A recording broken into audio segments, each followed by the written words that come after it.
Thank you.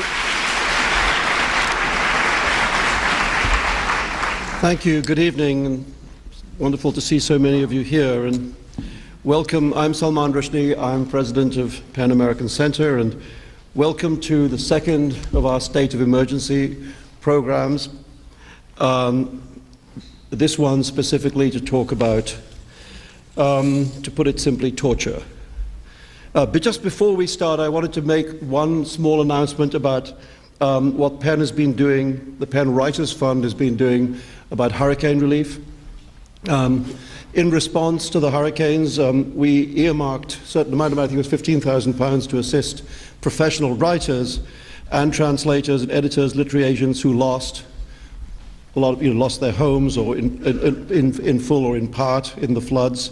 And we have so far made grants to 24 writers, but of $13,000, but the need is still great. So there's a number of things you can do. First of all, if you know the whereabouts of a professional writer from the region who has been affected by either Katrina or Rita, you can please direct them to our website, to www.penn.org, where they can download an application form, or they can email, or you can email us at penn@penn.org, or you can give us some money. There should be people around with buckets. You could make donations tonight, or you can do it through the website, again, www.penn.org.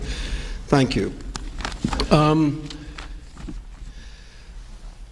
reason that we're here tonight, I think it's not just, we're not just here as writers and as people with consciences, but because Penn is an organization that has dealt with the subject of torture and arbitrary detention around the world in many other countries, and has become very disturbed by the fact that that subject is now a subject for the United States as well. And we feel that if we do not pursue the problem as energetically in this country as we have done in the past elsewhere, that it enormously reduces our voice when we come to speak about these abuses in other countries.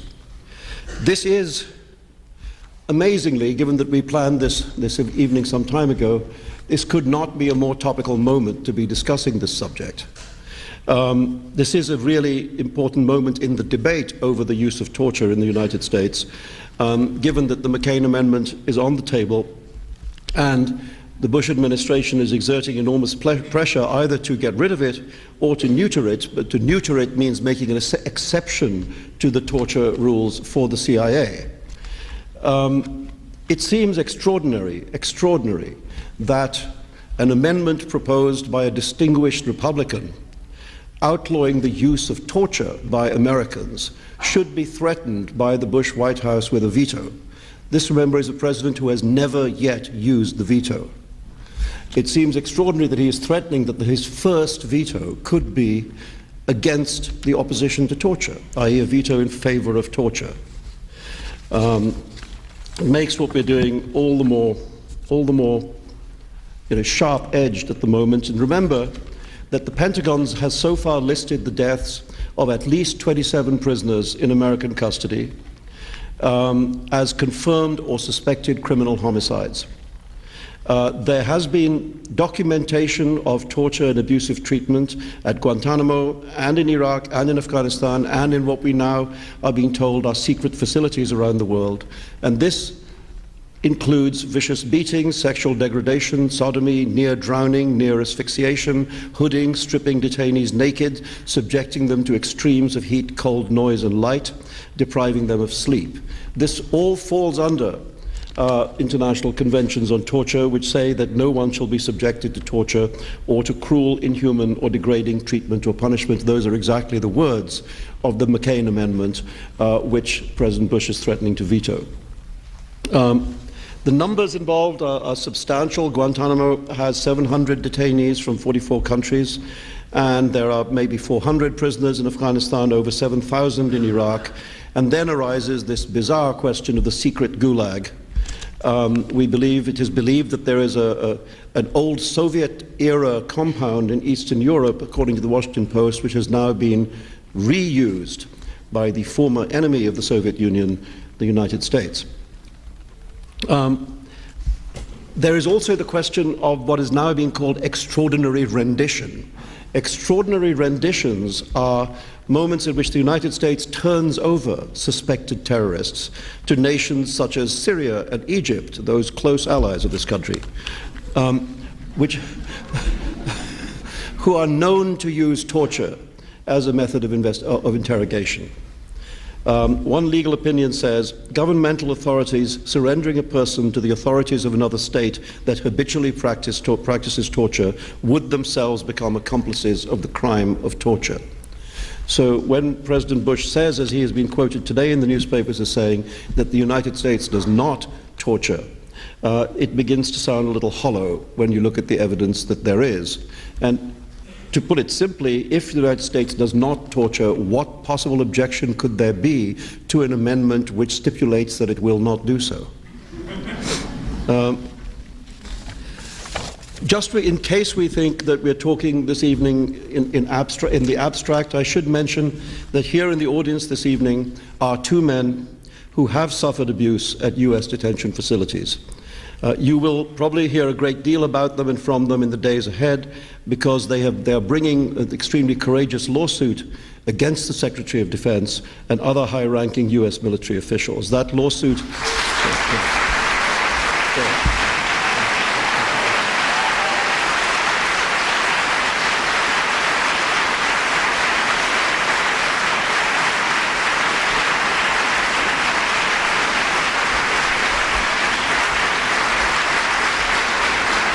Thank you. That lawsuit is part of a growing movement to end abusive practices and to uncover the full extent and human cost of this country's current detention policies, and to hold responsible those responsible for violations of this country's commitments under international law. And if you are not already involved in this effort, you can start by following the suggestions on the card that's being distributed this evening, which tells you where you can go to join your name to this matter. Now, just to let you know the format of the evening, one writer, sadly, is not with us, Grace Paley, who we very much regret is not here because she's not well. And anyone who knows Grace knows that Grace has to be really unwell in order to counsel. So we wish her the very best. Everybody is going to speak and is going to present texts which are not their own. They're going to read from other people's texts which they think to be relevant and evocative of the issues we're talking about. And we will be again, as last time, being broadcast live over WBAI and other Pacifica stations and affiliates, and also this is at this moment being streamed live at kpftx.org. So that's it. We're all going to read for a bit, and I will now get off the stage, and we're going to do it in alphabetical order, except that I get to finish, so you have to put up with me at the end. Thank you.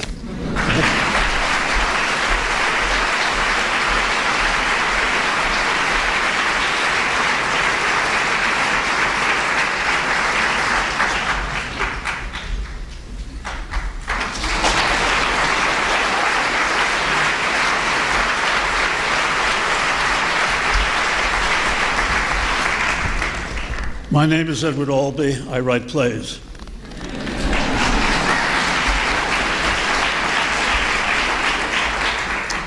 I want to take us back a little bit at the beginning and talk about a man who was killed, murdered, in large part because he was a writer after considerable torture.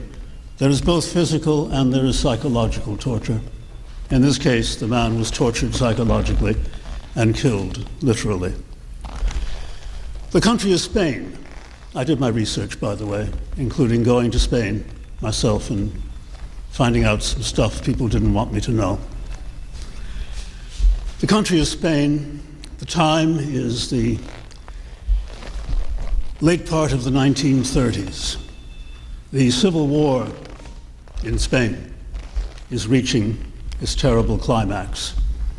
The fascists, under the direction of Francisco Franco and with the aid of the Germans and their forces and the help of the Spanish branch of the Catholic Church have overthrown the legal government, the legal liberal government of Spain, and are about to take power. The slaughter has been considerable, as many civilians probably have died as soldiers on both sides.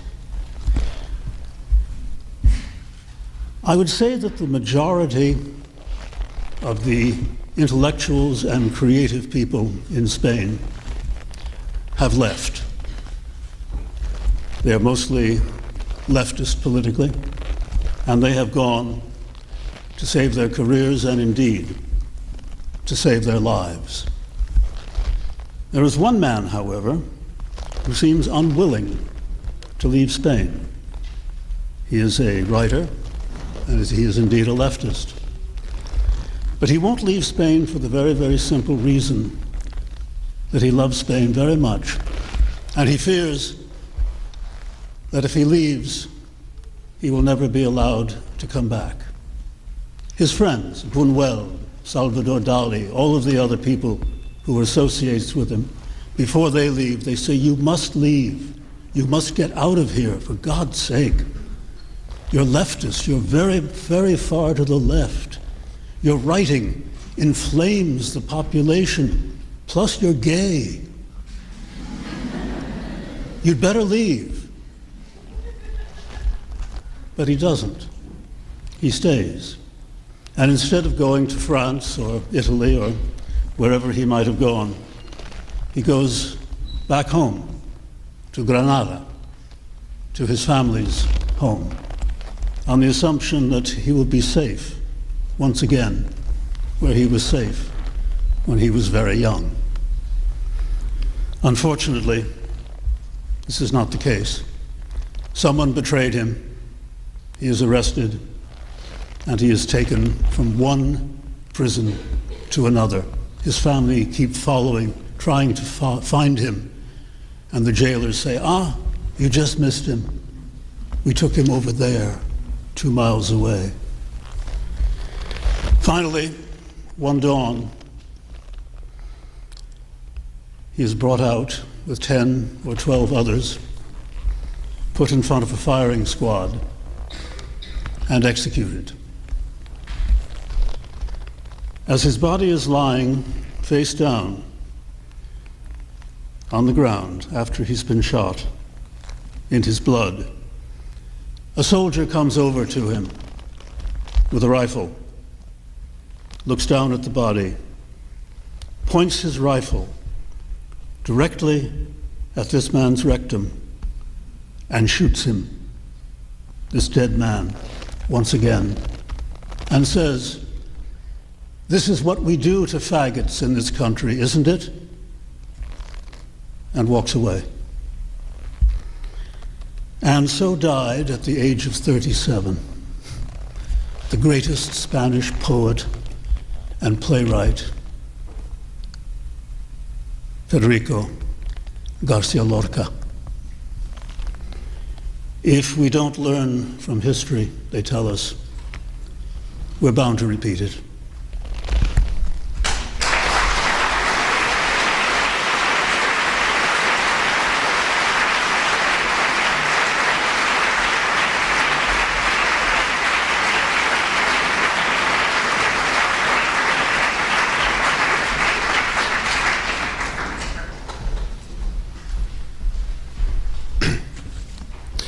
My name is Paul Auster, and I'm going to read from one of my favorite poets, George Oppen.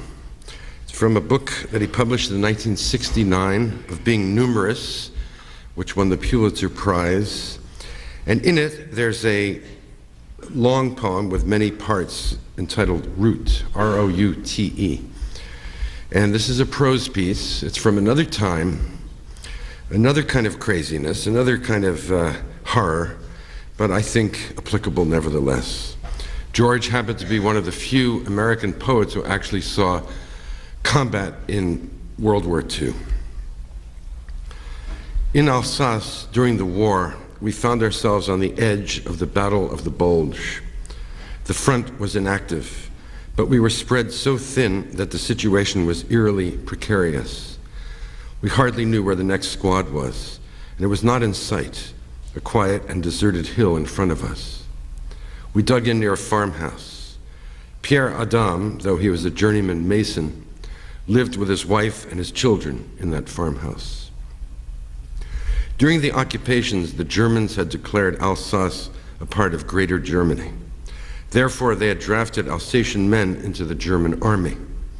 Many men, learning in their own way that they were to be called, dug a hole. The word became a part of the language, faire un trou. Some men were in those holes as long as 2 and 3 years. It was necessary that someone should know where those holes were. In winter, it was impossible for a man to come out of his hole without leaving footprints in the snow. While snow was actually falling, however, a friend could come to the hole with food and other help. Pierre, whom many people trusted, knew where some 24 of those holes were.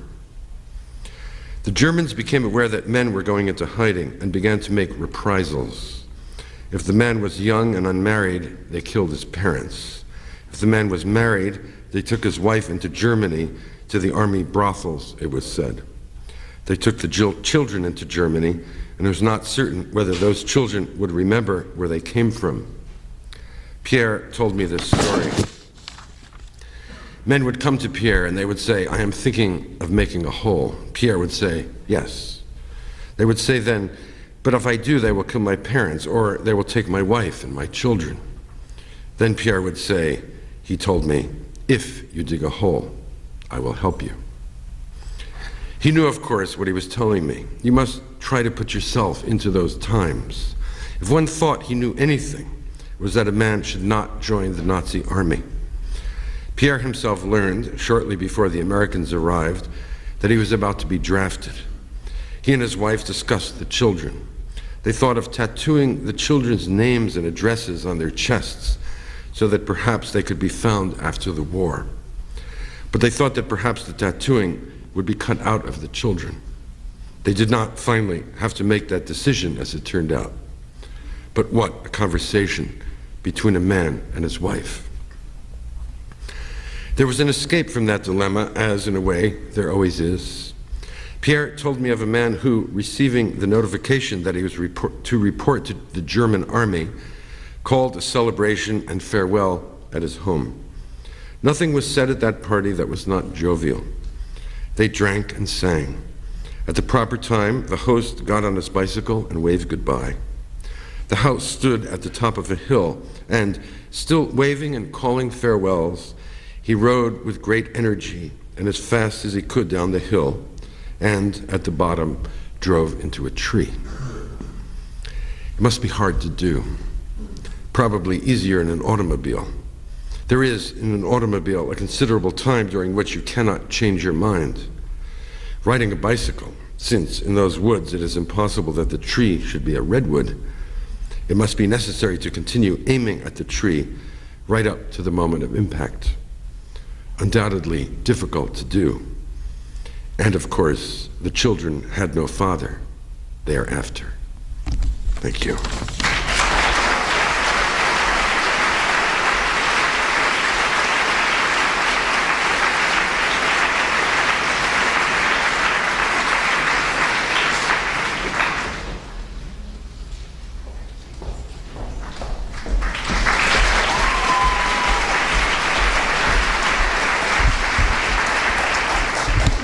I'm the most astonished to be here tonight. I come from that no man's land called the border. My name is Sandra Cisneros, and I especially want to thank Larry Seams for naming my name. I'm going to read from the Book of Embraces by the Uruguayan writer Eduardo Galeano. And I will read it first in the language he wrote it, and then I will read it in the translation by Cedric Belfrage.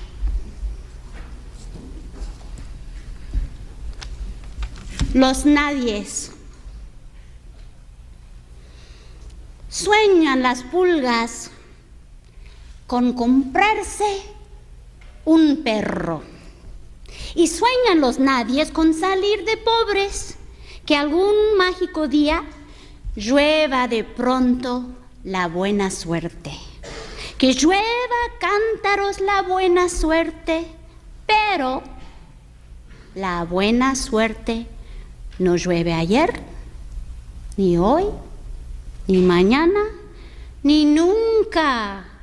Ni en lloviznita cae del cielo la buena suerte, por mucho que los nadies la llaman, y aunque les pica la mano izquierda, o se levantan con el pie derecho, o empiezan el año cambiando de escoba, los nadies, los hijos de nadie, los dueños de nada, los nadies, los ningunos, los ninguneados, corriendo la liebre, muriendo la vida, jodidos, re jodidos, que no son, aunque sean, que no hablan idiomas, sino dialectos, que no profesan religiones, sino supersticiones, que no hacen arte, sino artesanía, que no practican cultura, sino folklore, que no son seres humanos, sino recursos humanos, que no tienen cara, sino brazos, que no tienen nombre, sino número, que no figuran en la historia universal, sino en la crónica roja de la prensa local. Los nadies, que cuestan menos que la bala que los mata. The nobodies. Fleas dream of buying themselves a dog, and nobodies dream of escaping poverty. That one magical day, good luck will suddenly rain down on them, will rain down in buckets. But good luck doesn't rain down yesterday, today, tomorrow, or ever.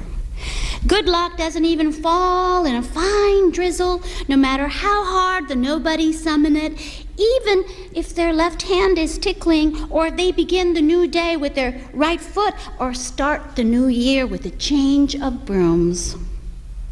The nobodies. Nobody's children, owners of nothing. The nobodies, the no ones, the no-bodied, running like rabbits, dying through life, screwed every which way, who are not but could be, who don't speak languages but dialects, who don't have religions but superstitions, who don't create art but handicrafts, who don't have culture but folklore, who are not human beings but human resources, who do not have faces but arms, who do not have names but numbers, who do not appear in the history of the world but in the police blotter of the local paper, the nobodies who are not worth the bullet that kills them.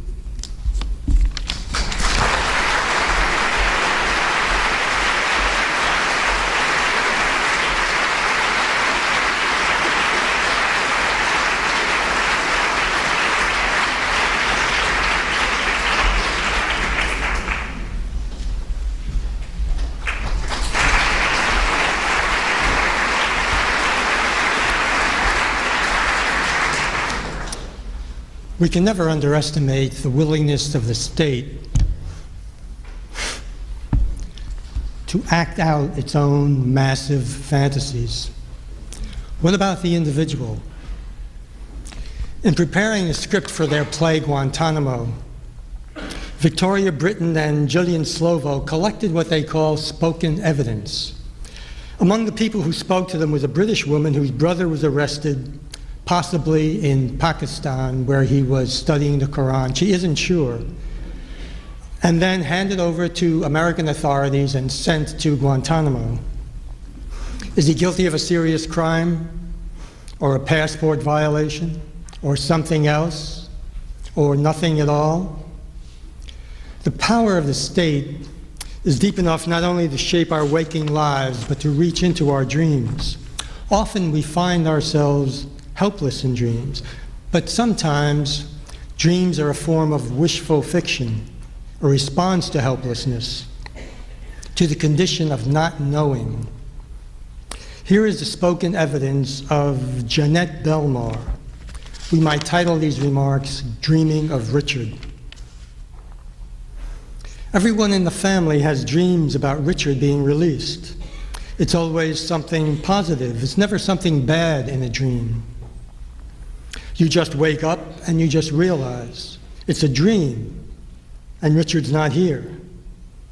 But the next day I'll say to my parents, I had this dream about Richard. And my parents, they believe in dreams. But I'm like, a dream's a dream. It means nothing. But the dream I've had of Richard, 3 dreams, and the last one where I was in this dream, and Richard wasn't in this dream, and I don't know where I am, and the sun is really shining on my face, and I'm complaining that the sun is burning my face. It's too hot. It's too hot. But there's nobody in the dream. It's just me. And the sun is just shining on my face, and I'm saying, it's too hot. It's too hot. But in the back of my mind, in the dream, I know my brother's home. So I complain it's hot, but I've got this smile on my face as well. I know my brother's home. And one day, my brother, I remember being at Heathrow Airport, and Richard was there on his own, in the dream. And when I went over to him, and he was like, I'm tired, I want to go home. And he sort of shoves me, not in an aggressive way, but he's like, I want to go home. I want to go to sleep, I'm tired. I want to go to sleep. When I have the dreams, it's always warm. So I said to my mom last week, the dream I'm having about Richard, it's always warm, it's hot. And then I think, maybe if they release him, it will be in the summer. That's what I think. I'm Don DeLillo, thanks.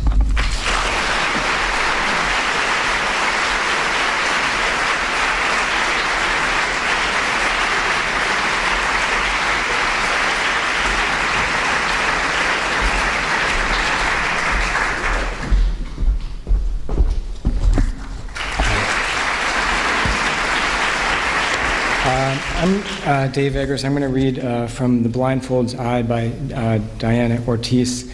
Ortiz was an American nun working in a small village in Guatemala when she began to get death threats. She was suspected of aiding the guerrillas. This was 1989, a time when thousands of suspected guerrillas and dissidents were being abducted and disappeared by the Guatemalan army. The strategy of the Guatemalan government was described this way by the U.S. ambassador to Guatemala in a memo to Secretary of State James Baker. That the victims are generally unknown in wider society means a more muted reaction both locally and abroad. It makes the question why more difficult to answer and many non-political explanations. For example, common crime can plausibly be put forward to explain the victimization of a relatively anonymous person. While the victims are not figures of wide renown, they are well known within the small groups comprising the left. The bolt from the blue strike against one of their members causes a ripple of terror to go through these groups. He wasn't even the most important in our group, they might say. If they are willing to get him, no one is safe. This forces many members into hiding or exile, or at least into abandoning whatever immediate project the group had. One of Ortiz's captors, who called himself Alejandro, spoke Spanish with a distinct American accent and mentioned his ties to the American embassy. The CIA was working in Guatemala at the time, and Ortiz was certain that this Alejandro was a CIA agent orchestrating her torture and that of the others who were being held with her. Under his direction, Ortiz was raped repeatedly, burned with cigarettes, and was forced to stab a fellow detainee. This is the account of her escape. I'm curled up on the cement floor, blindfolded. The men are about to rape me again. "Hey, Alejandro, come and have some fun," one of them calls. I recognize the name. They've mentioned it before. They said Alejandro was their boss. "Shit," a new voice responds in perfect, unaccented American English. Then he switches to Spanish, which he speaks with a marked American accent. "You idiots, leave her alone. She's a North American, and it's all over the news." Alejandro removes my blindfold. He is tall and fair-skinned. "Are you an American?" I ask him in English. Why do you want to know? He understands me, but insists on answering in Spanish. "Bring her clothes," he calls. He helps me on with my t-shirt and sweatshirt and tells Jose to go for water. "Come on, let's get out of here." Alejandro leads me down the long hallway. "I'm sorry, I'm so sorry. It was a mistake," he says. "You must forgive them. They had the wrong person. They thought you were Veronica Ortiz Hernandez." His hair is brown, curly, and darker than his beard and his eyebrows. I begin to suspect he's wearing a wig. He has on large, dark glasses. "What will happen to the other people in the building?" I ask. "Don't concern yourself with them." He takes me up the stairs. There are 2 landings. We go through a door and into a garage. In the garage, there is space for about 15 cars. He motions me into a gray Suzuki Jeep. It has a long, wavy, black horizontal stripe on the outside near the door. A rabbit's foot hangs from the rearview mirror. "I'll take you to a friend at the U.S. Embassy who can help you leave the country." As we pull out of the garage, light dazzles my eyes. I make out a couple of open iron gates. We go through them and turn right onto a main road with large buildings. My attention is on Alejandro, whether I can trust him. He's told me to forget about the other people in the building. The torturers said he was their boss and they obeyed him. He told them to leave me alone. They did. He ordered the other men out of the room. They left. He told Jose to bring me my clothes and some water. Jose did as he was told. Alejandro knows I've seen the torturers' faces, and his face too. He's taking me to kill me. A tape of classical music is playing. It stops and he turns it over. On his left finger, a wide gold wedding band gleams in the light. The sun is low. It's twilight or early morning, I guess. I sit forward to protect my back. My ribs, my burns are throbbing. "Look, you have to forgive those guys, Dianita. They made a mistake." They didn't make a mistake. The death threats were addressed to me, not to Veronica Ortiz. "We tried to warn you with the threats," he says, "to prevent this, but you wouldn't leave." "I stayed because I have a commitment to the people," I said. "I have a commitment to the people too," he said, "to liberate them from communism." "Your commitment is different because you don't have respect for human life," I say. All this time I've been speaking Spanish. He's been responding in Spanish with grammar worse than mine, beginner mistakes like using a feminine article with a masculine noun. But now he switches to English. "Well, you know, we have the photos of you and the videos. Those could be embarrassing." My breath stops. He is American, and the torturers have told him about what I did, what they filmed me doing. Now he's threatening me with blackmail. Does that mean he won't kill me, or will he change his mind even if I promise to keep quiet? Is he just playing with me? I look around. The traffic is picked up now. I catch sight of a sign, Zone 5. There is only one place in Guatemala with zone signs, and that's the capital. I'm in Zone 5 of Guatemala City. Up ahead is a red light. Alejandro slows, and soon we're at a dead standstill. I open my door, and I jump. Thank you.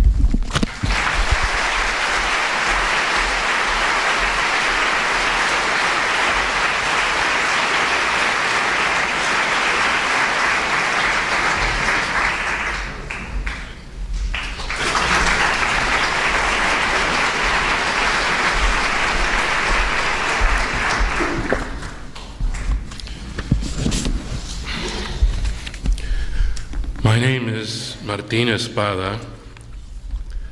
I will read a poem by Raúl Zurita. Zurita is a major Chilean poet. He was detained and tortured aboard a Navy ship in Valparaíso after the 1973 coup in Chile. This poem was published in 1982, and it is a work of the political imagination. It envisions a day of liberation in Chile almost a decade before General Pinochet was ousted from power. And if the people of Chile could get their democracy back after 17 years of dictatorship, we can get our democracy back too.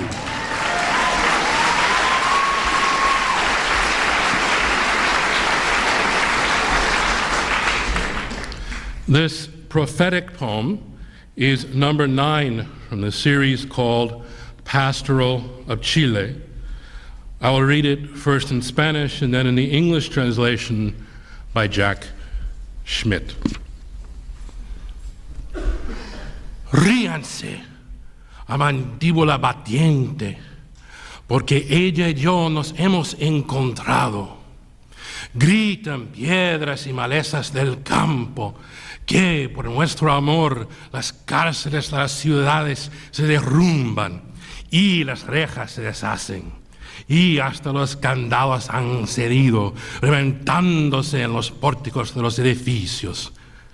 Por eso, ríanse, ríanse, que nos hemos encontrado, vuélense de amor por los pastos. Que yo y ellos nos queramos para siempre y que por nuestro amor sean queridas hasta las puntas de fierro de las botas que nos golpearon y que quienes burlándose nos decían válenos un poco y nos apagaban sus cigarros en los brazos para que les bailáramos, que por nuestro amor, solo por eso, ahora bailan ellos, embellecidos como girasoles sobre el campo. Miran entonces la enverdecida de esta patria, para que sean benditos padre y hijo, esposa y esposo, para que hasta el león y la leona sean benditos, y después digan, ¿quién podrá apagar este amor? No lo apagarán, ni lo ahogarán océanos ni ríos. Roar with laughter, for she and I have found one another. Shout, fieldstones and briars, because for our love's sake the city jails are collapsing, the bars are breaking, and even the padlocks have given way, bursting in the entryways. So laugh, laugh, because we found one another.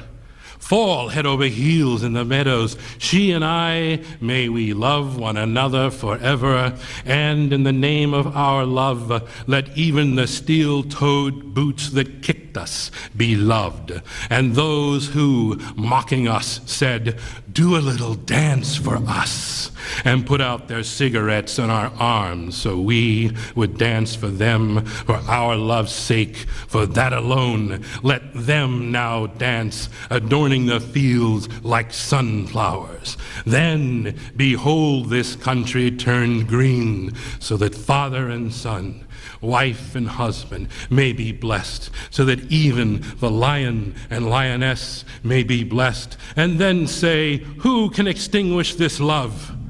Neither oceans nor rivers will extinguish or smother it.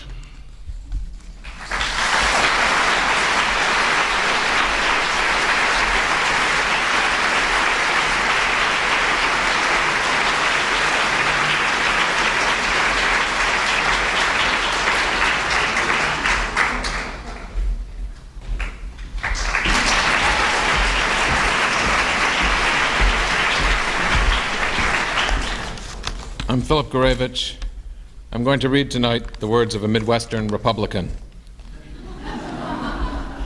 to remind us all that sometimes to stand against all that we oppose most is done out of an absolutely passionate belief in the possibilities of government.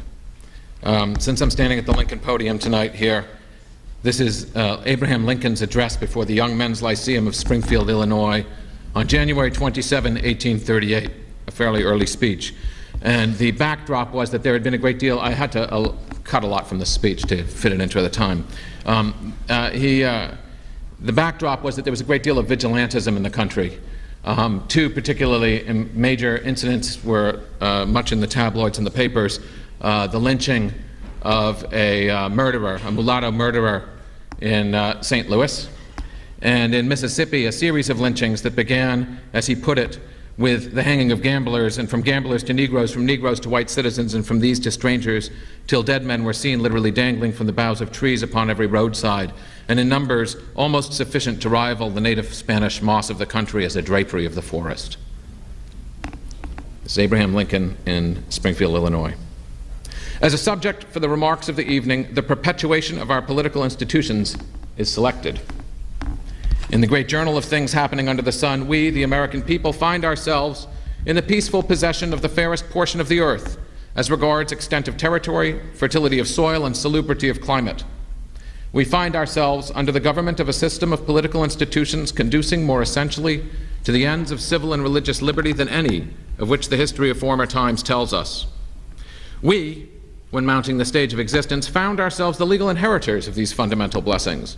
We toiled not in the acquirement or establishment of them. They are a legacy bequeathed us by a once hardy, brave, and patriotic, but now lamented and departed race of ancestors.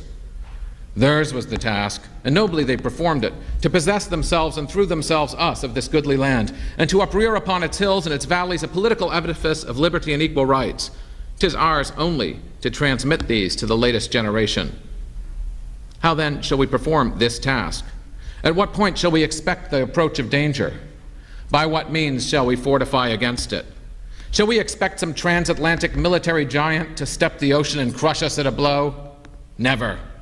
All the armies of Europe, Asia, and Africa combined, with all the treasure of the earth, our own excepted, in their military chest, with a Bonaparte for a commander, could not by force take a drink from the Ohio or make a track on the Blue Ridge in a trial of 1,000 years. At what point, then, is the approach of danger to be expected? I answer, if it ever reach us, it must spring up amongst us.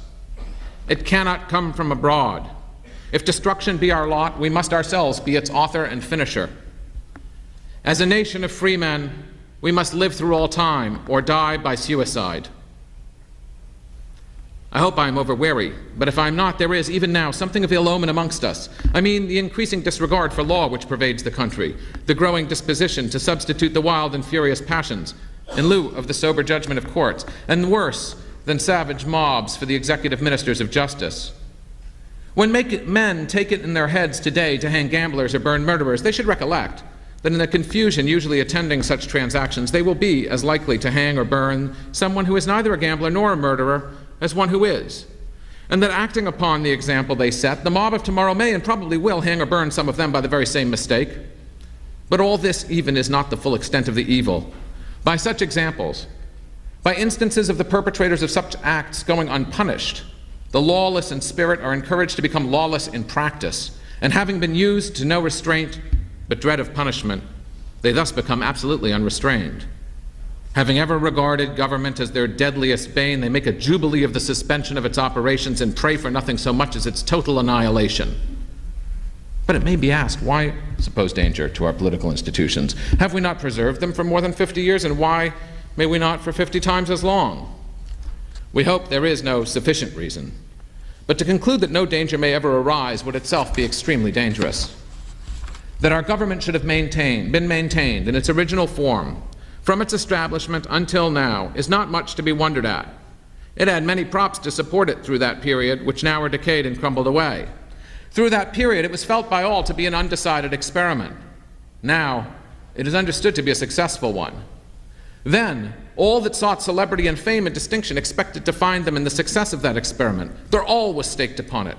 Their destiny was inseparably linked with it. Their ambition aspired to display before an admiring world a practical demonstration of the truth of a proposition which had hitherto been considered, at best no better than problematical, namely, the capability of a people to govern themselves. If they succeeded, they were to be immortalized. Their names were to be transferred to counties and cities and rivers and mountains, and to be revered in song and toasted through all time. If they failed, they were to be called knaves and fools and fanatics for a fleeting hour, then to sink and be forgotten. They succeeded. The experiment is successful, and thousands have won their deathless names in making it so. But the game is caught. And I believe it is true that with the catching ends the pleasure of the chase. This field of glory is harvested, and the crop is already appropriated. But new reapers will arise, and they too will seek a field. It is to deny what the history of the world tells us is true, to suppose that men of ambition and talents will not continue to spring up amongst us. And when they do, they will as naturally seek the gratification of their ruling passion as others have so done before them. The question, then, is can that gratification be found in supporting and maintaining an edifice that has been erected by others? Most certainly it cannot. Many great and good men, sufficiently qualified for any task they should undertake, may ever be found, whose ambition would aspire to nothing beyond a seat in Congress, a gubernatorial, or a presidential chair. But such belong not to the family of the lion or the tribe of the eagle. What? Think you these places would satisfy an Alexander, a Caesar, or a Napoleon? Never. Towering genius disdains a beaten path. It seeks regions hitherto unexplored. It sees no distinction in adding story to story upon the monuments of fame erected to the memory of others. It denies that it is glory enough to serve under any chief. It scorns to tread in the footsteps of any predecessor, however illustrious. It thirsts and burns for distinction, and if possible, it will have it, whether at the expense of emancipating slaves or enslaving freemen. It will require the people to be united with each other, attached to the government and laws, and generally intelligent to successfully frustrate such designs. Here, then, is a probable case, highly dangerous, and such a one as could not have well existed heretofore. Passion has helped us, but can do so no more. It will be in future our enemy. Reason, cold, calculating, unimpassioned reason, must furnish all the materials for our future support and defense. Let those materials be molded into general intelligence, sound morality, and in particular a reverence for the Constitution and laws. Upon these let the proud fabric of freedom rest as the rock of its basis. And as truly as has been said of the only greater institution, the gates of hell shall not prevail against it.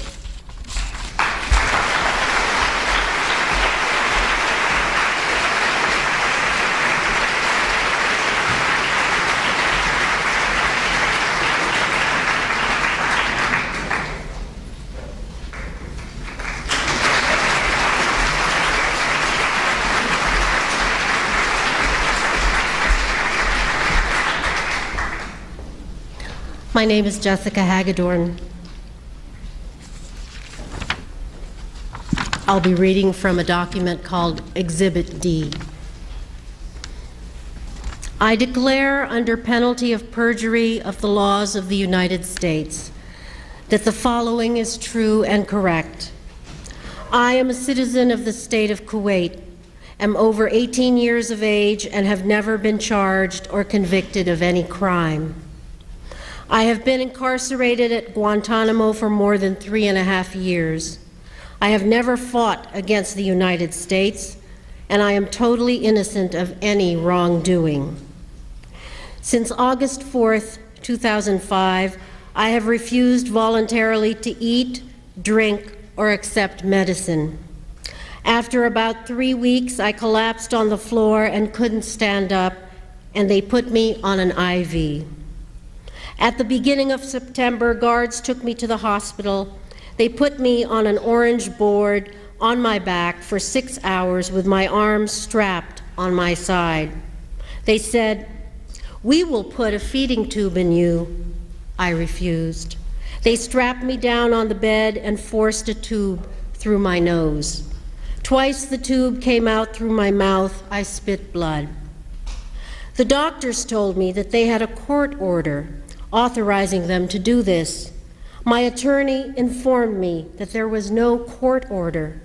I then confronted the doctors and told them they had lied about having a court order. After that, I tore the tubes out. The guards then came and took me from my cell to the clinic. They tied me up so that I could not move, and then forced the tubes back in me. My right foot was hurt when they did this.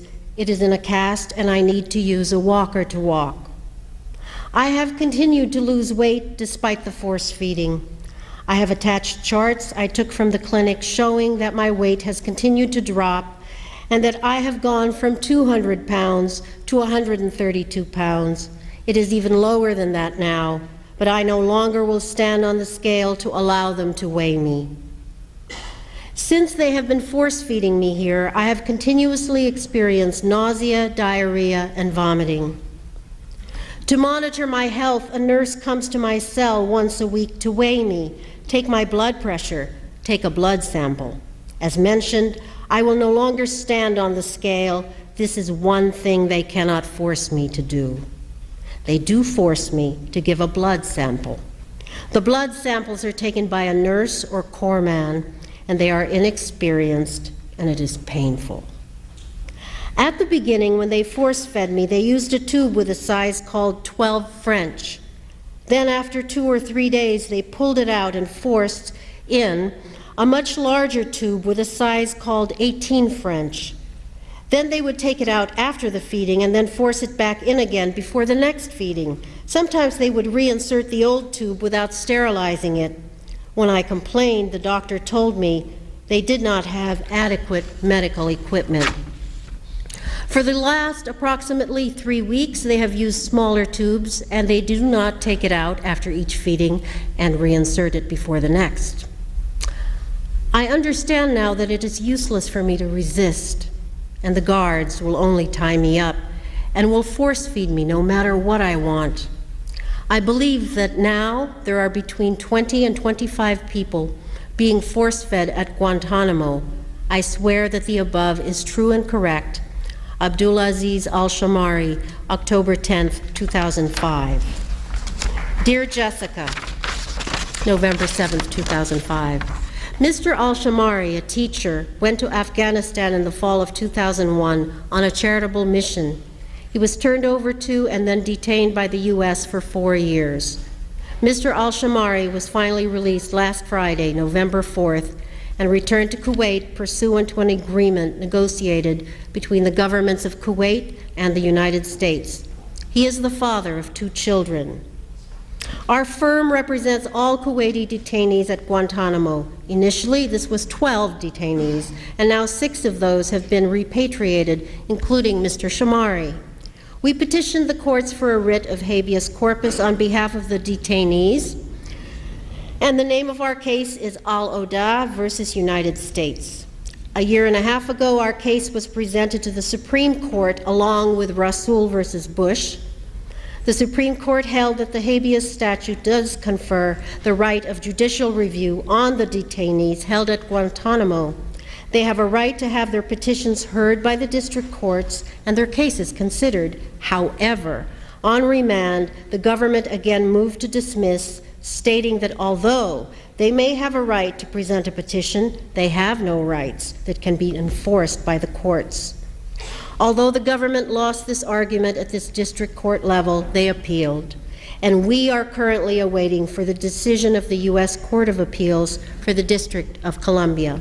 In the meantime, the detainees continue to be held without any hearing in terrible conditions, confined to tiny cells with little or no exercise, reading material, or opportunity to interact with others. In the past few months, many of the detainees have gone on hunger strikes to protest their condition, namely the lack of a fair trial, the deprivation of decent food, water, and living conditions, and the mistreatment that has characterized their stay at Guantanamo. Mr. Al-Shamari was one of those. I hope that's helpful. Let me know if you have any questions. Amanda Schaefer, Associate, Sherman and Sterling, Washington, D.C. Thank you.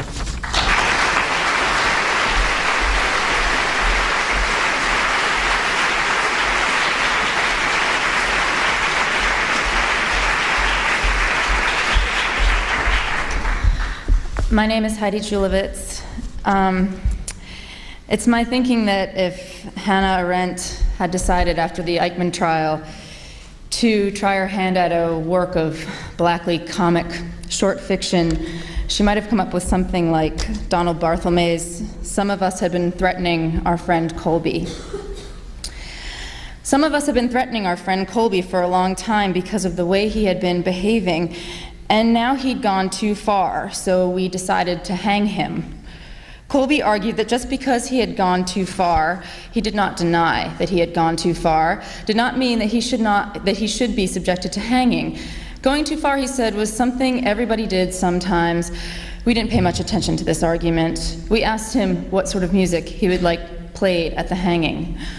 The next item of business was the gibbet. None of us knew too much about gibbet design, but Tomas, who is an architect, said he'd look it up in old books and draw the plans. The important thing, as far as he recollected, was that the trapdoor functioned properly. He said that just roughly counting labor and materials, it shouldn't run us more than $400. Good God, Howard said. He said, what was Tomas figuring on, rosewood? No, just a good grain of pine, Tomas said. Victor asked if unpainted pine wouldn't look kind of raw, and Tomas replied that he thought it could be stained a dark walnut without too much trouble.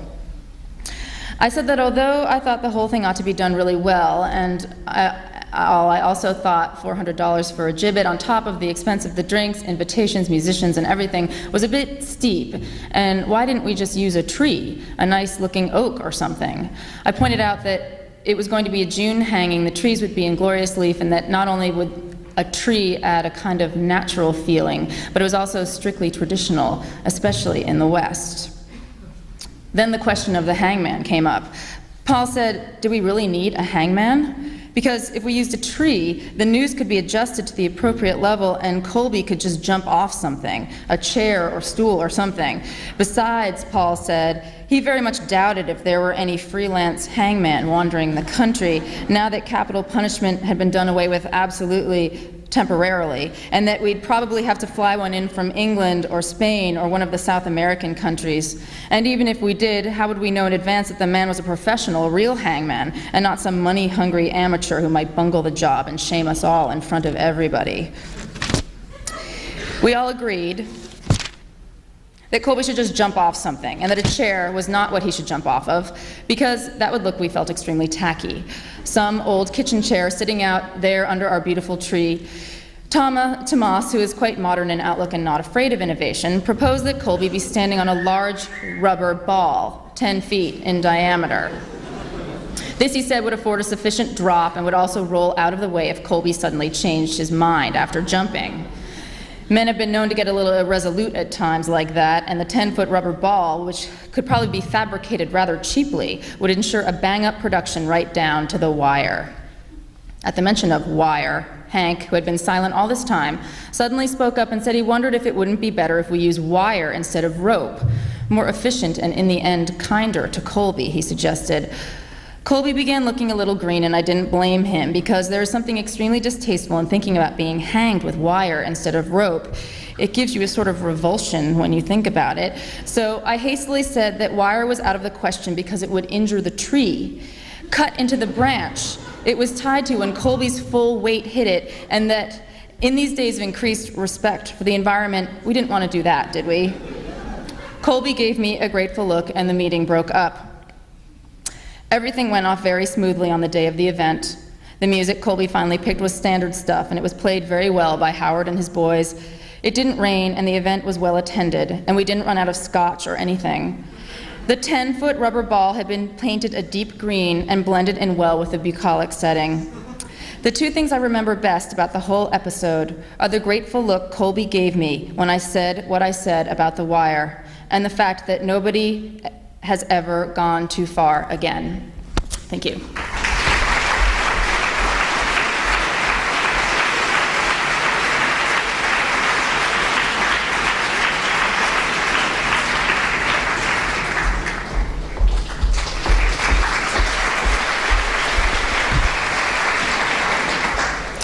I'm Nicole Krauss.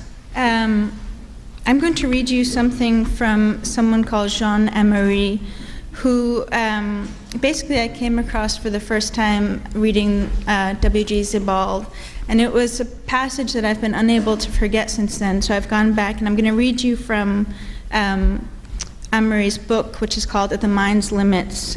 He was someone who fought in the French resistance, was captured and tortured by the Nazis and as a political prisoner, and then ultimately discovered to be a Jew and sent to Auschwitz. This was written about 20 years after the experience. In the bunker there hung from the vaulted ceiling a chain that above ran into a roll. At its bottom end it bore a heavy, broadly curved iron hook. I was led to the instrument. The hook gripped into the shackle that held my hands together behind my back. Then I raised with the chain until I hung about a meter over the floor. In such a position, or rather, when hanging this way, with your hands behind your back, for a short time you can hold at a half oblique through muscular force. During these few minutes when you are already expending your utmost strength, when sweat has already appeared on your forehead and lips, and you are breathing in gasps, you will not answer any questions. Accomplices, addresses, meeting places, you hardly hear it. All your life is gathered in a single limited area of the body, the shoulder joints, and it does not react, for it exhausts itself completely in the expenditure of energy. But this cannot last long, even with people who have a strong physical constitution. As for me, I had to give up rather quickly. And now there was a crackling and splintering in my shoulders that my body has not forgotten until this hour. The balls sprang from their sockets. My own body weight caused luxation.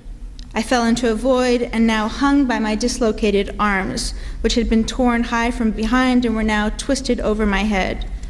Torture, from Latin torcere, to twist. What visual instruction in etymology. It would be totally senseless to try and describe here the pain that was inflicted on me. Was it like a red-hot iron in my shoulders, and was another like a dull wooden stake that had been driven into the back of my head? One comparison would only stand for the other, and in the end we would be hoaxed by turn on the hopeless merry-go-round of figurative speech. The pain was what it was. Beyond that, there is nothing to say. Qualities of a feeling are as incomparable as they are indescribable. They mark the limit of the capacity of language to communicate. If someone wanted to impart his physical pain, he would be forced to inflict it and thereby become a torturer himself. It was over for a while. It still is not over. 22 years later, I am still dangling over the ground by dislocated arms. If from the experience of torture any knowledge at all remains that goes beyond the plain nightmarish, it is that of a great amazement and foreignness in the world that cannot be compensated by any sort of subsequent human communication. Amazed, the tortured person experienced that in this world there can be the other as absolute sovereign, and sovereignty revealed itself as a power to inflict suffering and to destroy. The dominion of the torturer over his victim has nothing in common with the power exercised on the basis of social contracts as we know it. The power of the torture under which the tortured moans is nothing other than the triumph of the survivor over the one who is plunged from the world into agony and death. Astonishment at the existence of the other as he boundlessly asserts himself through torture, and astonishment at what one can become oneself. The tortured person never ceases to be amazed that all of those things one may, according to inclination, call his soul, or his mind, or his consciousness, or his identity, are destroyed when there is that crackling and splintering in his shoulder joints. That life is fragile is a truism he had always known, and that it can be ended, as Shakespeare says, with a little pin. But only through torture did he learn that a living person can be transformed so thoroughly into flesh, and by that, while still alive, be partly made into a prey of death. Whoever has succumbed to torture can no longer feel at home in the world. The shame of destruction cannot be erased. Trust in the world, which already collapsed in part at the first blow, but in the end, under torture, fully will not be regained.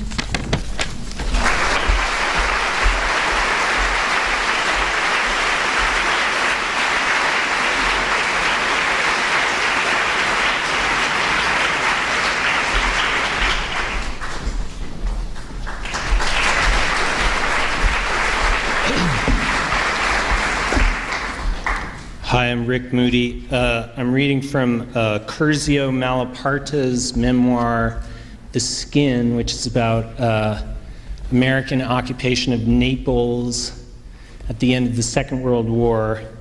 And and I stress memoir. You won't believe it after you hear this scene, but it's actually recounted in someone else's book too, so there's reason to believe it's true. In the whole of Naples, it was impossible to find a fish bone, let alone a fish. There was not a sardine, not a hogfish, not a lobster, a mullet, or a cuttlefish. There was nothing.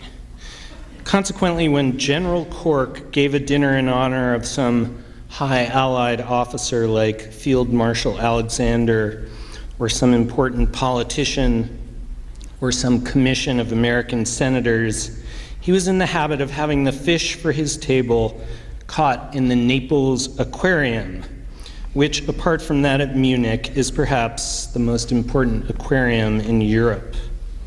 It followed that the fish served at General Cork's dinners were always very fresh and of a rare species. At the dinner which he had given in honor of General Eisenhower, we had eaten the famous giant octopus presented to the Naples Aquarium by Emperor William II of Germany. The celebrated Japanese fish known as dragons, a gift from the Emperor Hirohito of Japan, had been sacrificed on General Cork's table in honor of a party of senators. The enormous mouths of those monstrous fish, their yellow gills, their black and scarlet fins, which resembled the wings of a bat, their green and gold tails and their heads, bristling with prickles and crested like the helmet of Achilles, had profoundly depressed the spirits of the senators who were already preoccupied with the progress of the war against Japan. But General Cork, who in addition to his military virtues possessed the qualities of a perfect diplomat, had restored his guests' morale by intoning "Johnny Got a Zero," the famous song of the American airmen in the Pacific, and they had all sung its chorus. Thus, one by one, all the rarest and most famous fish in the aquarium had been sacrificed to General Cork's mental cruelty, including even the heroic swordfish, a gift from Mussolini, which had been served steamed with a border of boiled potatoes, and the strikingly beautiful tunny, a gift from His Majesty King Victor Emmanuel III. But one fine day, the supply of fish in the aquarium ran out. There only remained the famous siren, a very rare example of that species of sirenoids, which, because of their almost human form, gave rise to the ancient legend about the sirens, and a few wonderful stems of coral. General Cork, who had the praiseworthy habit of concerning himself personally with the smallest details, had asked the major domo what kind of fish it would be possible to catch in the aquarium for the dinner he was giving in honor of a Mrs. Flat. "There's very little left," the major domo had replied, "only a siren and a few stems of coral." "Is it a good fish, the siren?" "Excellent," the major domo had replied without batting an eyelid. "And coral?" General Cork asked. "Is it good to eat?" "No, not coral. It's a little indigestible." "Well then, no coral." "We can use it as a border," the major domo had suggested imperturbably. "That's fine."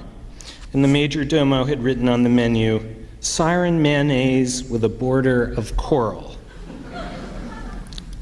And now, pale-faced and dumb with surprise and horror, we were all looking at that poor dead child as she lay open-eyed on the silver tray on a bed of green lettuce leaves encircled by a wreath of pink coral stems. Walking along the miserable alleys of Naples, one often catches a glimpse through the open door of some basso of a dead man lying on a bed encircled by a wreath of flowers. And it's not unusual to see the corpse of a little girl, but I have never seen the corpse of a little girl encircled by a wreath of coral. I looked at that poor boiled child and I trembled inwardly with pity and pride. A wonderful country, Italy, I thought. What other people in the world can permit itself the luxury of offering siren mayonnaise with a border of coral to a foreign army that has destroyed and invaded its country? It was worth losing the war just to see those American officers and that proud American woman sitting pale and horror-stricken round the table of an American general on which, in a silver tray, reposed the body of a siren, a sea goddess. "Disgusting," exclaimed Mrs. Flatt, covering her eyes with her hands. Yes, stammered General Cork, pale and trembling. "Take it away, take that horrible thing away," cried Mrs. Flatt. "Why," I said, "it's an excellent fish." "But there must be some mistake. Please forgive me. There must be some mistake. Forgive me," stammered poor General Cork with a wail of distress. "I assure you it's an excellent fish," I said, "but we can't eat that. That girl, Colonel Elliot." "It isn't a girl," I said, "it's a fish." "General," said Mrs. Flatt in a stern voice, "I hope you won't force me to eat that poor girl." "But it's a fish," said General Cork. "It's a first-rate fish. Malaparte says it's excellent. He knows." "I haven't come to Europe to be forced to eat human flesh by your friend," said Mrs. Flatt, her voice trembling with indignation. "Let's leave it to these barbarous Italians to eat children at dinner. I refuse. I'm an honest American woman. I won't eat Italian children." "I'm sorry, I'm terribly sorry," said General Cork, mopping his brow, which was dripping with perspiration. "But in Naples, everyone eats this species of this species of fish. Isn't it true, Malaparte, that this species of fish is excellent?" "It's an excellent fish," I replied, "and what does it matter if it looks like a child? It's a fish. In Europe, a fish doesn't have to look like a fish." "Nor in America," said General Cork, glad to find at last someone who would stick up for him. "What?" cried Mrs. Flatt. "In Europe," I said, "fish, at least, are free. No one says that a fish mustn't look like a man or a child or a woman. And this is a fish even if... Well, anyhow," I added, what did you expect to eat when you came to Italy? The corpse of Mussolini?" "Ha, ha, ha, that's very funny," roared General Cork, but his laughter was too shrill to be genuine. "Ha, ha, ha." And all the others joined in, their laughter a strangely conflicting blend of dismay, doubt, and merriment. I have never loved the Americans. I shall never love them in the way that I did that evening as I sat at that table confronted by that horrible fish. "Take it away," shouted General Cork suddenly to the major domo, pointing to the siren. "Take that thing away." "General?" "Wait a moment," said Colonel Brown, the chaplain attending the general headquarters. "We must bury that poor kid." "What?" exclaimed Mrs. Flatt. "We must bury this, said the chaplain. "Do you mean," said General Cork. "Yes, I mean bury," said the chaplain. "But it's a fish," said General Cork. "It may be a fish," said the chaplain, "but it looks more like a little girl. Allow me to insist it's our duty to bury this little girl, this fish. We are Christians, are we not?" "I have my doubts," said Mrs. Flatt, gazing at General Cork with an expression of contempt. "Yes, I suppose," replied General Cork. "We must bury it," said Colonel Brown. "All right," said General Cork, "but where should we bury it?" "I would say throw it on the ash heap. That seems the simplest thing." "We could bury it in the garden," said the chaplain. "That's a good idea," said General Cork, his face clearing. "We can bury it in the garden." And turning to the major domo, he added, "Please go and bury this fish, in the garden." "Yes," said the major domo, bowing, and meanwhile the footmen lifted the gleaming, solid silver bier on which the poor dead siren lay and put it on the stretcher. "I said bury it," said General Cork. I forbid you to eat it in the kitchen." "Yes, General," said the major domo, "but it's such a pity. It's a lovely fish." "We don't know for certain that it is a fish," said General. "I forbid you to eat it." The majordomo bowed, the footman set off in the direction of the door, carrying the gleaming silver beer on the stretcher, and we all followed that strange funeral procession with our sad eyes.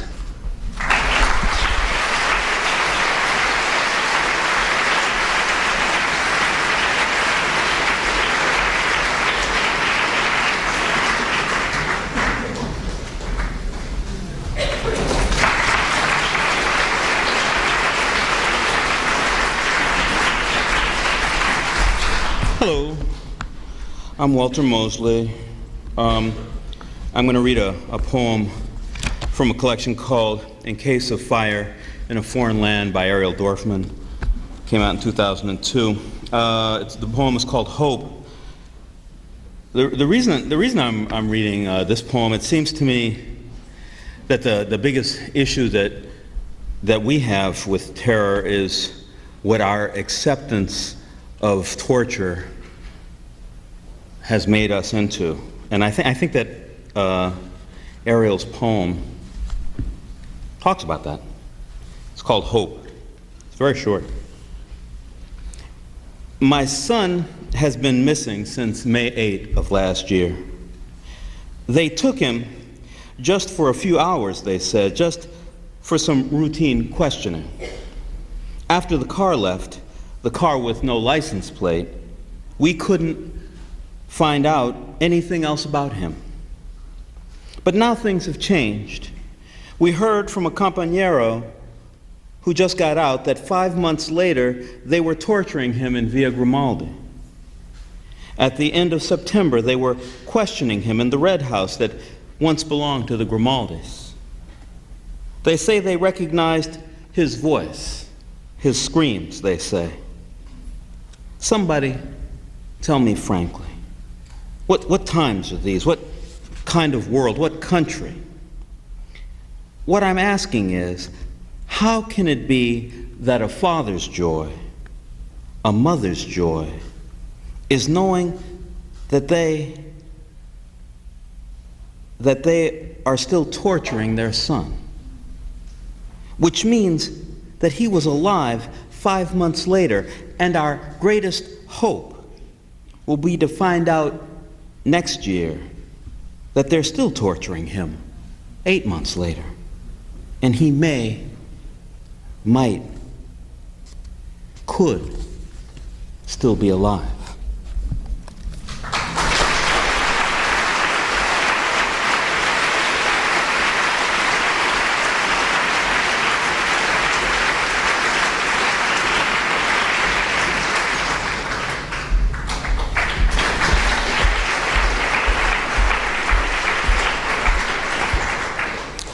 Good evening. My name is Emma Reverter. I'm from Barcelona, and I'm here today to share my feelings with all of you with regard to the Guantanamo prison camp. 2 years ago, the Department of Defense invited a group of journalists to visit Guantanamo for a week. What I found there was a military base full of contrasts. Guantanamo has a golf course, a cinema, a McDonald's, and a primary school. But since early 2002, it has also been a prison for 700 men who have been denied the status of prisoner of war as granted by international law. As a lawyer and journalist, Guantanamo was a shock to me. The prisoners do not know why they have been detained, nor when they will be judged, nor if they will see their families again. They are considered enemy combatants. The truth is, we do not know if the prisoners of Guantanamo are guilty or innocent. Some could be guilty, but in any case, they have the right to a court hearing that will demonstrate their guilt or innocence. 1 week after my visit to Guantanamo, a group of the prisoners' parents came on to this very stage at Cooper Union to denounce the situation suffered by their sons. I was in the audience, as you are today. The visit of those parents to New York and my visit to Guantanamo Bay led me to write a book denouncing the legal vacuum in which more than 700 prisoners of 40 different nationalities find themselves. Tonight, 2 years later, the situation of the prisoners has not improved. Guantanamo will be written down in history as one of the darkest and saddest episodes in universal human rights. Our silence, the silence of our governments, makes us all accomplices. Let me ask you this. In the face of Guantanamo, how can we be sure that one day our families and friends will not be deprived of their rights as well? Let me share with you a poem by José Agustín Goytisolo, a Catalan poet and member of a group known as the School of Barcelona. Goytisolo's mother was a victim of the Spanish Civil War. For this reason, I would like to dedicate this poem to the victims of all wars, families, volunteers, soldiers, and journalists as well. Nadie está solo. No one is alone. Translated into English by Marianne Newman. No one is alone. At this very moment, a man is suffering. A man tortured just for his love of liberty. I do not know where he lives, what language he speaks, what his name is. But at this very moment, as your eyes read my little poem, that man exists, cries out, and you can hear him howl like a trapped animal as he bites his lips so as not to betray his friends. Can you hear him? A man alone, in shackles, cries out. He exists somewhere. Alone, I say.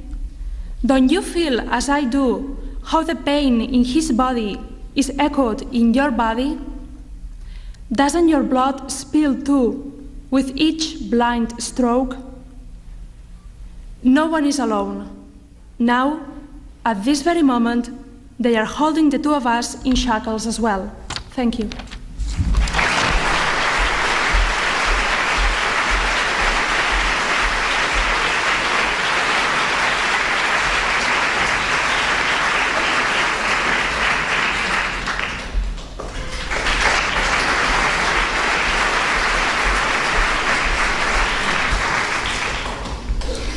My name's Martha Southgate. Before I read, I'd like to urge everyone to go beyond their presence here and take at least a small action to work against our government's current cavalier attitude towards torture. You can find information on the PEN website or at Amnesty International's website. I think even taking a small action that says "not in our name" is significant. I'd also like to take a minute to thank 3 people who helped me prepare for this evening. My friends Charles Baxter, Jessica Greenbaum, and Diana Ayton-Schenker. The poem I'm going to read was inspired by events in El Salvador, but it has terrifying resonance for us here today. It's called The Colonel, and it's in the collection The Country Between Us by Carolyn Forche. What you have heard is true. I was in his house. His wife carried a tray of coffee and sugar. His daughter filed her nails. His son went out for the night. There are daily papers, pet dogs, a pistol on the cushion beside him. The moon swung bare on its black cord over the house. On the television was a cop show. It was in English. Broken bottles were embedded in the walls around the house to scoop the kneecaps from a man's legs or cut his hands to lace. On the windows, there were gratings like those in liquor stores. We had dinner, rack of lamb, good wine. A gold bell was on the table for calling the maid. The maid brought green mangoes, salt, a type of bread. I was asked how I enjoyed the country. There was a brief commercial in Spanish. His wife took everything away. There was some talk then of how difficult it had become to govern. The parrot said hello on the terrace. The colonel told it to shut up and pushed himself from the table. My friend said to me with his eyes, "Say nothing." The colonel returned with a sack used to bring groceries home. He spilled many human ears on the table. They were like dried peach halves. There is no other way to say this. He took one of them in his hands, shook it in our faces, dropped it into a water glass. It came alive there. I'm tired of fooling around, he said. As for the rights of anyone, tell your people they can go fuck themselves. He swept the ears to the floor with his arm and held the last of the wine in the air. Something for your poetry, no? He said. Some of the ears on the floor caught this scrap of his voice. Some of the ears on the floor were pressed to the ground.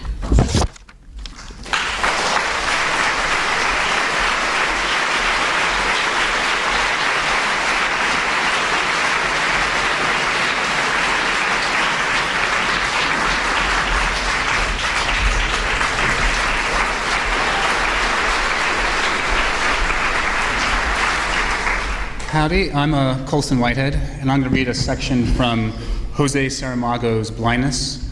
I was thinking of this book a lot the first week of September when we were getting the first images and news from New Orleans about the stadium and the convention center.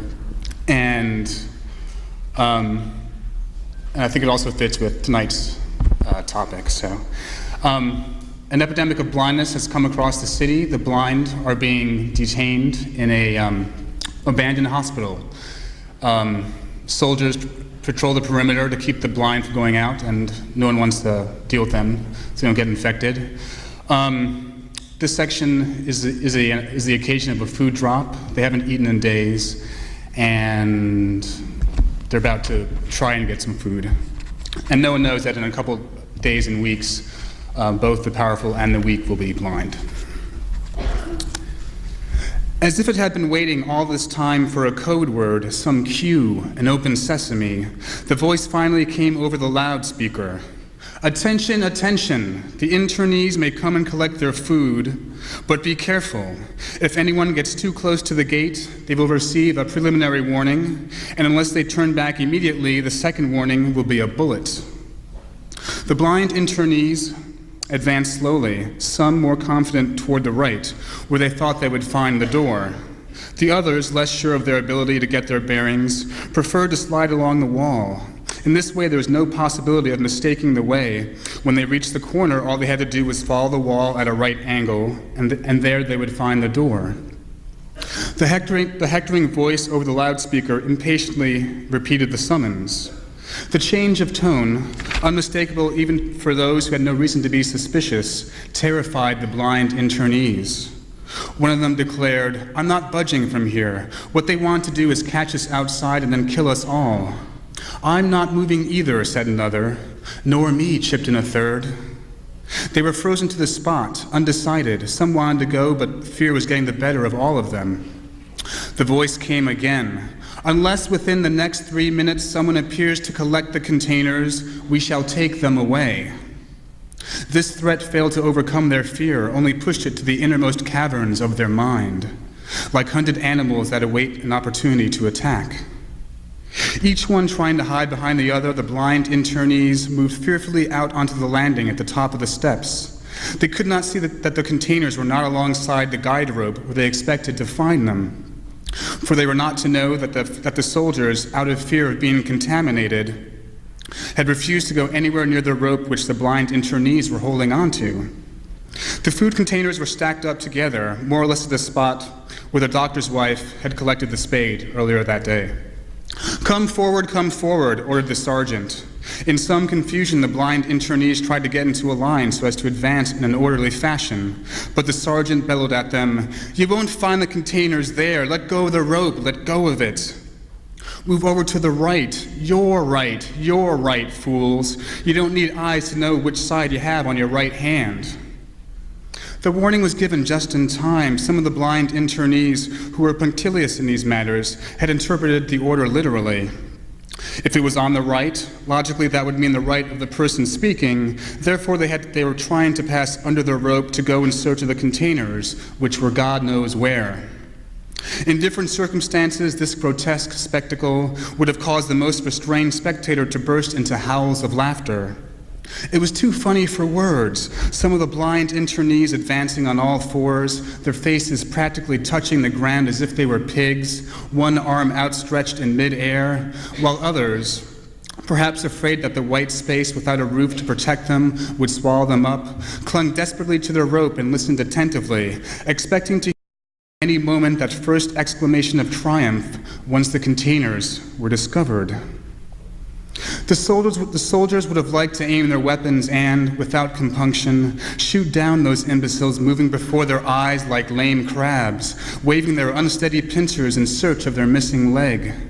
They knew what had been said in the barracks that morning by the regimental commander, that the problem of these blind internees could be resolved only by physically wiping out the lot of them. Those already there and those still to come, without any phony humanitarian considerations, his very words, just as one amputates a gangrenous limb in order to save the rest of the body. The rabies of a dead dog, he said, to illustrate the point, is cured by nature. For some of the soldiers, less sensitive to the beauties of figurative language, it was difficult to understand what a dog with rabies had to do with the blind. But the word of a regimental commander, once again figuratively speaking, is worth its weight in gold. No man rises to so high a rank in the army without being right in everything he thinks, says, and does. Thanks.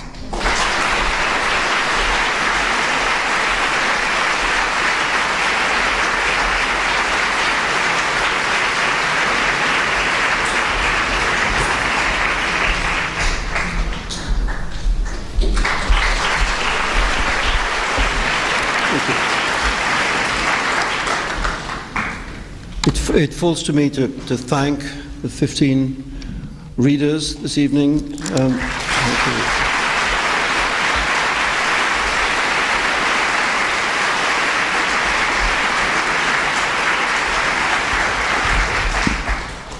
And to mention in conclusion the word Vietnam. There is a sense in which what is happening in Iraq is not like Vietnam. The Iraqis are far more divided than the Vietnamese were. In this country, there is no draft. And in Vietnam, it was American soldiers imprisoned by the North Vietnamese who were subjected to cruel, inhuman, and degrading treatment. In Iraq, the jailers are American. So there are differences, serious differences, and yet,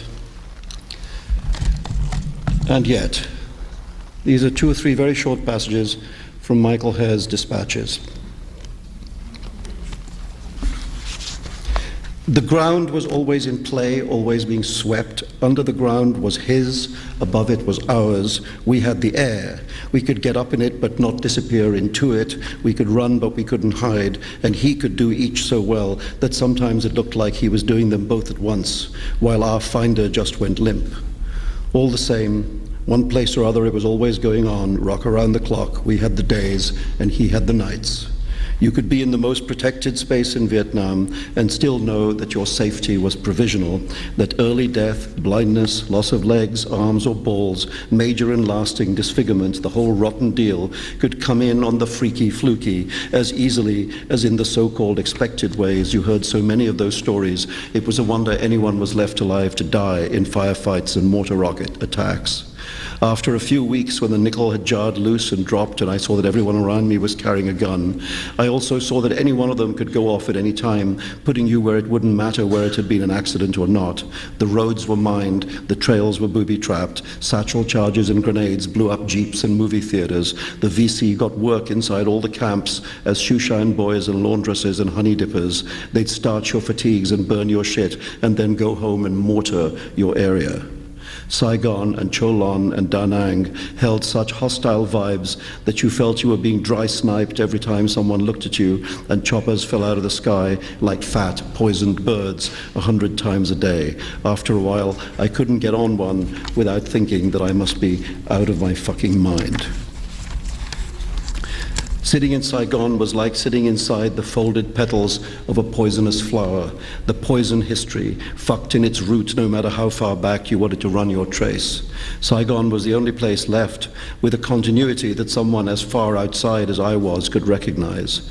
Hue and Da Nang were like remote closed societies, mute and intractable.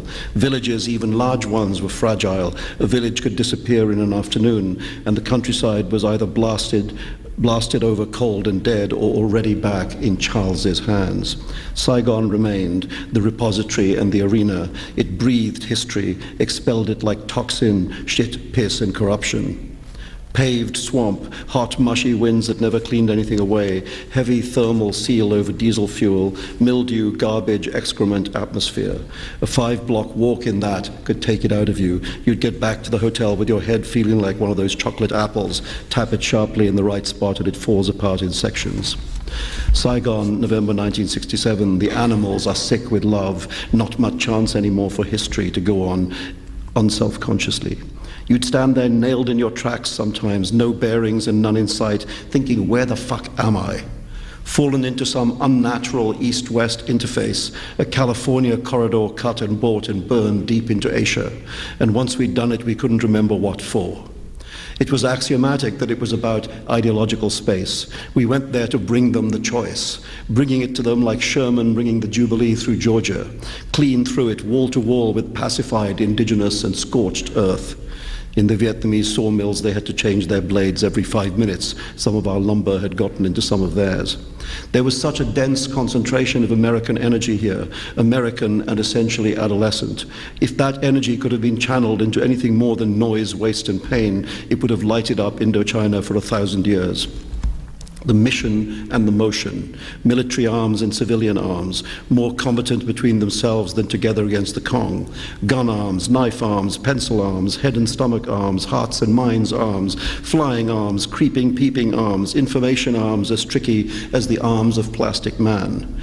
At the bottom was the shit-faced grunt, at the top a command trinity, a blue-eyed, hero-faced general, a geriatrics emergency ambassador, and a hale, heartless CIA ambassador. All through the middle were the Vietnam War and the Vietnamese, not always exactly innocent bystanders, probably no accident that we'd found each other. If milk snakes could kill, you might compare the mission and its arms to a big intertwined ball of baby milk snakes. Mostly they were that innocent and about that conscious, and a lot, one way or the other, had some satisfaction. They believed that God was going to thank them for it. We took a huge collective nervous breakdown. It was the compression and heat of heavy contact generated out until every American in Vietnam got a taste. Vietnam was a dark room full of deadly objects. The VC were everywhere all at once like spider cancer. And instead of losing the war in little pieces over years, we lost it fast in under a week. After that, we were like the character in pop grunt mythology, dead but too dumb to lie down. Our worst dread of yellow peril became realized. We saw them dying by the thousands all over the country, yet they didn't seem depleted, let alone exhausted, as the mission was claiming by the 4th day. We took space back quickly, expensively, with total panic and close to maximum brutality. Our machine was devastating and versatile. It could do everything but stop. As one American major said in a successful attempt at attaining history, we had to destroy Ben Tre in order to save it. That's how most of the country came back under what we called control, and how it remained essentially occupied by the Viet Cong and the North until the day years later when there were none of us left there. And finally, little music. The disc jockey came on again. This one's a request for Hardcore Paul and the Fire Team, and for our groovy CO, Fred the Head. Hey, Mayhew, turn that up, turn it on up. Hey, cocksuck, you just told me to turn it off. Come on, man, that's an out-of-sight song. Mayhew turned it up. It still wasn't very loud, but it filled the bunker. It was a song that had been on the radio a lot that winter. There's something happening here. What it is ain't exactly clear. There's a man with a gun over there telling me I've got to beware. I think it's time we stopped, children. What's that sound? Everybody look what's going down. This cannot go on being a country of torturers. It's time we stopped, children. What's that sound? Thank you.